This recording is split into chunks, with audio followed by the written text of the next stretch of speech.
અત્યાર સુધી ગરીબોને રડાવતી કસ્તુરી હવે ખેડૂતોને રડાવી રહી છે। ધોરાજી પંથકના ખેડૂતોને ડુંગળીના ભાવે એવો ડંખ માર્યો છે કે ધરતીપુત્રો ડગમગી ગયા છે।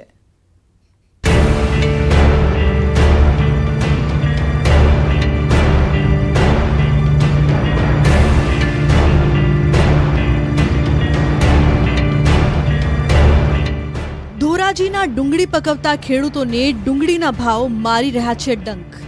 ડુંગળીના ભાવ સાંભળી અન્નદાતાનો ઉત્સાહ ડગમગી ગયો છે। અત્યાર સુધી ગરીબોને રડાવતી કસ્તુરી હવે ખેડૂતોને રડાવી રહી છે, કેમ કે ધોરાજીના અન્નદાતાએ સારા ભાવ મળે તેવી આશાએ મોટી માત્રામાં ડુંગળીનું વાવેતર કર્યું। કાળી મજૂરી કરતા જગતના તાતને મહેનત ફળી પણ ખરી। ડુંગળીનું મબલક ઉત્પાદન થયું, સારા ભાવ મળશે તેવી આશાએ જ્યારે યાર્ડ સુધી ડુંગળી લઈને પહોંચ્યા તો ભાવ સાંભળી પગ તળેથી જમીન ખસી ગઈ। આશા ઠગારી નીવડી। બિયારણ અને જંતુનાશક દવાનો ખર્ચ તો ન નીકળ્યો, યાર્ડ સુધી ટ્રાન્સપોર્ટેશનનો પણ ખર્ચ ન નીકળ્યો। અમારે 17,000 થી 18,000 રૂપિયાનો વીઘે ખર્ચો થયો છે।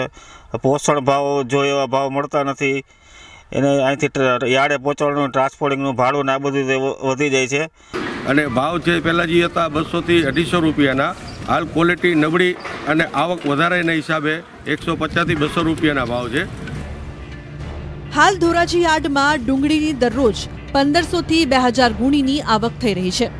સામે મણના ભાવ 200 થી 250 રૂપિયા જ મળી રહ્યા છે, કેમ કે ગુજરાત અને અન્ય રાજ્યમાં પણ ડુંગળીનું પુષ્કળ ઉત્પાદન છે, જેના કારણે ડુંગળીના ભાવ ગગડી ગયા છે।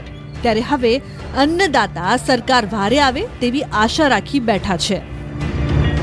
તો જો ગવર્મેન્ટ આવી કોઈ સ્કીમ જાહેર જે ગત વર્ષમાં ચાલુ હતી સબસિડીવાળી સ્કીમ, અને એવી જો કોઈ અન્ય સ્કીમ ચાલુ કરે તો તમે કહ્યું એ પ્રમાણે થોડી ભાવમાં રાહત મળવાની પૂરી શક્યતાઓ રહેલી છે।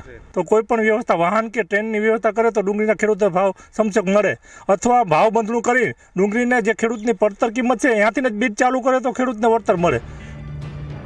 ડુંગળીની ખેતી ખર્ચાળ સાબિત થઈ છે। ડુંગળીના ભાવ તળિયે પહોંચતા ખેડૂતોને રાતા પાણીએ રડવાનો વારો આવ્યો છે। ડુંગળી પકવતા ખેડૂતોને આર્થિક ફટકો પડ્યો છે। જો હજુ પણ ભાવ નીચે જશે તો ખેડૂતોને પાયમાલ થવાનો વારો આવી શકે છે। મુનાફ બકાલી, ન્યૂઝ 18 ગુજરાતી, જેતપુર, રાજકોટ।